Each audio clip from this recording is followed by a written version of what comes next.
Let's think about that frictionless, instant click of buy now on your smartphone. It takes what? A fraction of a second? But contrasting that digital ease is the brutal, incredibly complex, and highly expensive physical reality of actually moving a cardboard box those last few miles to your doorstep. Welcome to our explainer on the hyperlocal frontier.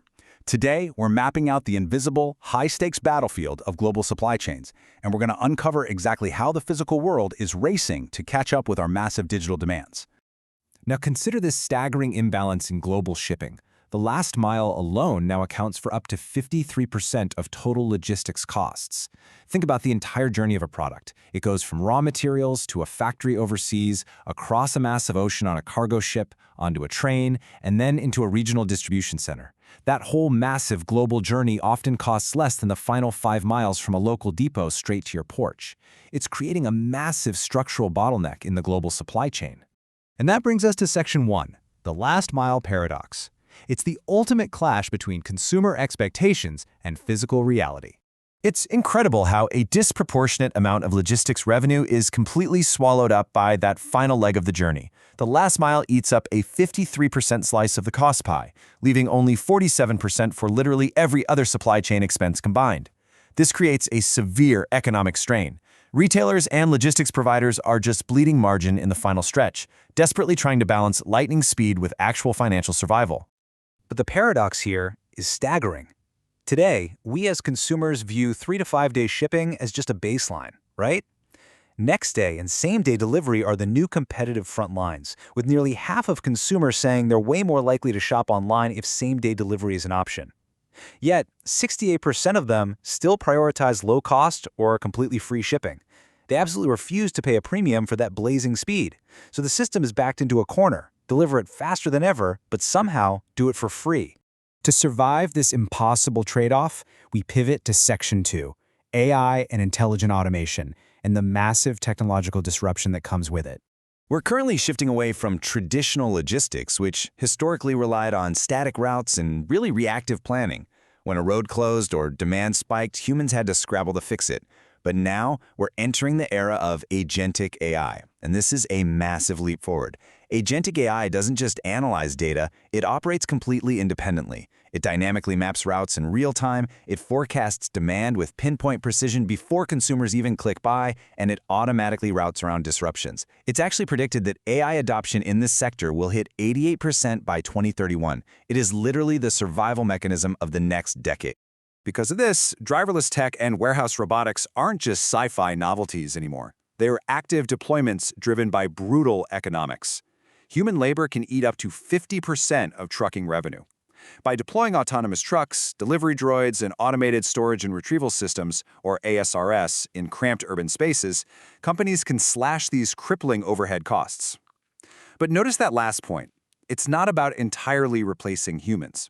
It's really about human-machine collaboration, filling the massive gaps left by severe labor shortages, creating a brand new touchless network that requires a huge reskilling effort, which introduces a really fascinating concept called the physical internet.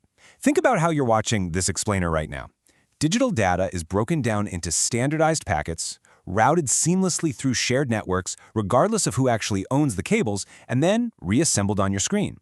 Well, the physical internet proposes doing exactly that, but with physical, standardized boxes. Instead of every company running their own half-empty delivery vans, goods would flow through an open, shared, highly efficient logistics network, exponentially increasing efficiency across the whole industry. Of course, this evolution requires a fundamental shift in geography. Let's look at Section 3, the hyperlocal supply chain and the explosive rise of urban warehousing.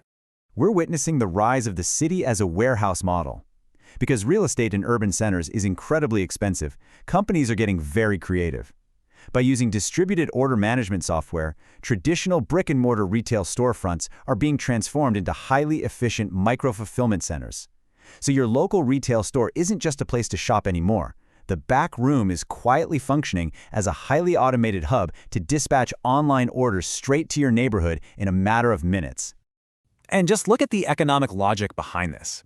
Target discovered that by fulfilling online orders directly from their local stores instead of distant distribution centers, they cut their costs by 40%. And it gets even better for them. Nearly 90% of those fulfillment costs vanish completely. when customers use in-store pickup. By moving the inventory right next to the consumer, the brutal economics of the last mile suddenly become totally manageable. But all this speed definitely comes at a cost. Moving to Section 4, greening the final mile, and the urgent push for sustainable logistics. The solution to this environmental impact actually lies in that very same localization strategy. By simply transitioning to local micro-fulfillment centers for just half of all e-commerce orders, we can slash urban delivery emissions by up to 26% compared to the baseline model. When a product is only traveling 1 mile instead of 50, its carbon footprint naturally shrinks dramatically. So, localization isn't just good business, it's a critical environmental imperative. Companies are actively fighting back against the emission spike. We're seeing the rapid deployment of autonomous electric vehicles. In highly congested cities like Hyderabad and London, logistics giants are pivoting to agile e-rickshaws and cargo bicycles that can just weave through heavy traffic without burning a drop of gasoline. Interestingly, the strategy also involves changing consumer psychology. Over a quarter of consumers value eco-friendly delivery, so retailers are now adding carbon calculators and green buttons right at checkout. This simple little interface tweak incentivizes shoppers to choose slightly slower, consolidated delivery options that drastically reduce their carbon footprint. All of this leads us right into Section 5, the future logistics battlefield, and the competitive scenarios that lie ahead. These 3 structural scenarios map out exactly how these massive entities will either collaborate, compete, or consolidate. In Scenario 1, sharing the pie, market leaders adopt the physical internet concept we talked about, sharing networks to retain their dominance. In Scenario 2, complex competition, massive retailers stop relying on third parties and build their own highly sophisticated logistics arms, turning from customers into direct competitors. And in Scenario 3, scale matters, we see massive consolidation, where legacy incumbents simply buy up the disruptive tech startups just to survive. Ultimately, surviving this battlefield requires mastering what analysts call the fad triangle. This is the essential path to digital fitness. First up is flexible networks, tapping into available local vans and bikes to stay agile. Second is automation, using robots and EVs to fundamentally break the labor cost barrier. And third is data prediction, leveraging AI for total supply chain visibility and dynamic routing. Honestly, if a logistics provider cannot integrate all 3 sides of this triangle seamlessly, they will simply cease to exist in the coming decade. As these invisible systems rapidly reshape our urban landscapes, literally turning local stores into robotic hubs, filling our skies with drones, and weaving autonomous vehicles through our streets, we're left with a really critical question. As the boundaries between digital demand and physical reality blur, who will emerge as the true architect of this physical internet? Will it be the legacy carriers, the marketplace giants, or a completely decentralized network of the future? The battle for the physical internet is happening right outside your window, so keep an eye out because the answer is arriving at your doorstep right now.